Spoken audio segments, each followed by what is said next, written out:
Hello everyone, hope we're all good. Big shout out to KRCT Couriers and Transport Limited, and a big thank you to everyone who likes, shares, comments and subscribes to the All or Nothing podcast with myself. Life is like playing chess with words. You've got to be really mindful about what you say, how you communicate, what you do, and how you deliver, a topic.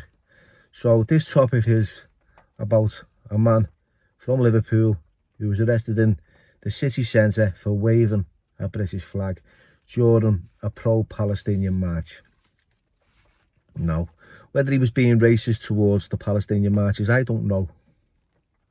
Right, but what I've heard as he was being arrested was civil war, unrest. This is not our country. We're second-class citizens. Now, we class our homeless as second-class citizens because, our government are leaving most of them on the streets. The ones that are really willing to change. There is plenty out there who just beg for drugs and alcohol. I was walking through town yesterday and I saw a tent with a couple of girls in there smoking crack, both of them on the pipe, trying to escape the reality of life, the austerity of the streets and the use. And that's just how it is. So the tents become portable crack dens. But this guy who's being arrested, is he in the wrong? Is it illegal to wave a British flag? Are you classed as someone who's far right because you've got a British flag? Are you a racist? No, I'm not a racist. I just fucking hated everyone when I was growing up. Couldn't stand anyone, the fucking Cockneys, the Geordies. Me mum, me fucking dad. I hated this fucking house I lived in. I couldn't fucking give a fuck, right? I couldn't care less about where you're from or what you're about. I spent time in a prison in Bangkok with 80 inmates in a cell. You couldn't speak English. I was confused. I was feeling sad and lonely. I couldn't even express how lonely and sad I felt. And it was only one day when this boxing Jan, which means a coach, sat next to me, and he was quite friendly with me, and he pinched me. Ow, what are you doing? And he directed my hand to his arm and said, pinch me. So I did. He said, see, I feel the same as you. I hate just like you do. The only thing separating me and you is the colour of our skin and the language barrier. That's it. We're no different. And that opened my eyes, because I was in that prison and I felt different. I felt like I didn't fit in. I felt like an illegal alien, and I felt I was in the wrong place, and they made me feel really welcome and give me that understanding that I wasn't any different from anyone else. Now,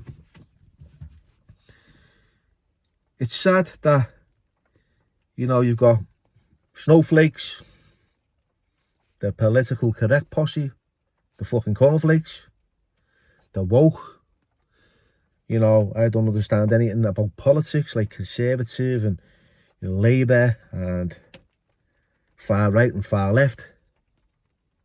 I've never fucking voted. If we don't stand for something, we will fall for anything.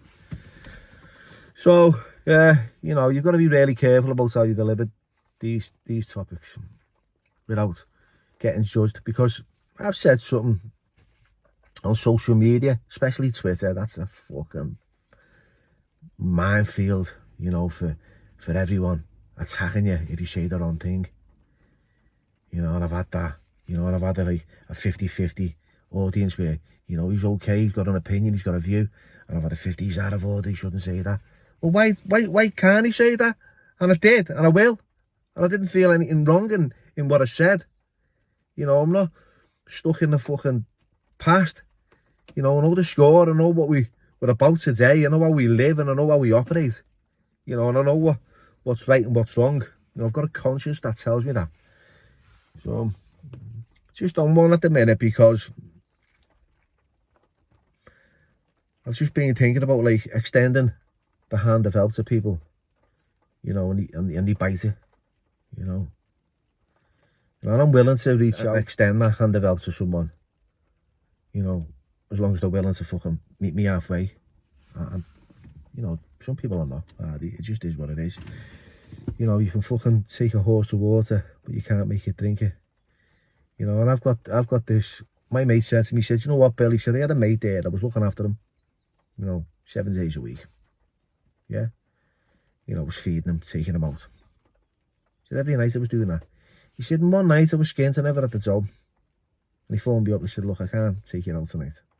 And he called me all the fuckers under the sun. I was an owl ass, I was sly. You know, put the phone down on me. He said, you can do someone a good deed for 6 days, and on the 7th day, you know, they bite your hand.